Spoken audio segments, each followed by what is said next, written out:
তারেক রহমান দেশে আসবেন, এতে আমার তো কোনো আপত্তি নাই। দেশের সন্তান দেশে আসবেন, তারেক রহমানের বাবার বাড়ি, নানার বাড়ি, নিজের বাড়ি তো বাংলাদেশ। এটা রাজনৈতিক পরিস্থিতির কারণে উনি লন্ডনে যেতে বাধ্য হয়েছেন, এটা সবাই জানে। এ সত্য কথা না বলে তার উপায় নেই। এটাই তো হলো ভাই যন্ত্রণার কথা, দুঃখের কথা। আমাদের দেশে ওনারা রাজনীতি করেন, পাশ্চাত্য দেখা দেখি, ক্ষমতা ছাড়ার পরে আর থাকতে পারেন না দেশে। কেউ লন্ডন যাইতে হয়, কেউ ইন্ডিয়া যাইতে হয়। কেন? সেনা প্রধান পালায় যেতে হয়। হ্যাঁ, বিচারপতি, শুনুন, প্রধান বিচারপতি, চিফ জাস্টিস, যাদের বিচার করেছেন তিনি পালায় যেতে হয়। এটা কেমন রাজনীতি ভাই? কেমন রাষ্ট্র এটা ভাই? আমরা কি রাষ্ট্র কায়েম করতে পেরেছি আসলে? স্বাধীন কি আমরা হয়েছি আসলে? হয়নি। এই জন্য আপনি প্রশ্ন করেছেন যে 25 তারিখে তারেক জিয়া আসবেন। হ্যাঁ, আসবেন, দেশের সন্তান দেশে আসবেন, কিন্তু নিরাপত্তা কি হবে না হবে। আমি আবার বলছি ভাই, আমাকে পেঁচিয়ে প্রশ্ন করে কোনো লাভ হবে না ভাই। আর আমি এত একেবারে ডিপ্লোম্যাটিক উত্তর আমি জানি না ভাই।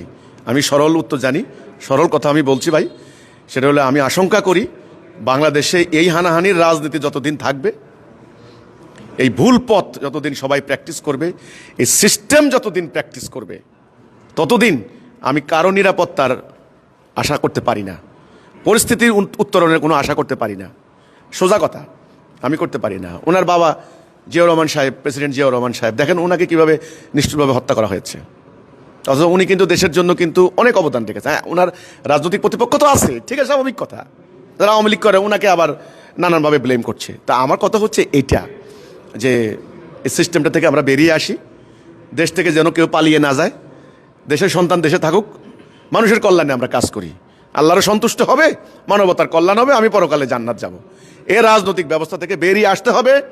তা না হলে তারেক সাহেব নয়, যে কেউ আসলেও পরিস্থিতির খুবই ডিফারেন্স হবে। আমি আশা করতে পারি না, আসার কোনো কারণ দেখি না আমি। তবু আল্লাহর কাছে দোয়া করি, আল্লাহর কাছে প্রার্থনা করি যে আল্লাহ, আমার প্রিয় জন্মভূমি বাংলাদেশকে আল্লাহ তুমি এই অরাজকতার দিকে ঠেলে দিও না, এই নরককুণ্ড বানিও না। আমাদের জীবন আজকে অসহনীয় যন্ত্রণার মধ্যে আমরা পড়েছি। বা সোজা কথা, নেতা নেত্রীরা যেমন কষ্টে আছে, আমরাও কষ্টে আছি। আমরা এখান থেকে বের হইতে হবে, আল্লাহর দিন কায়েম করতে হবে।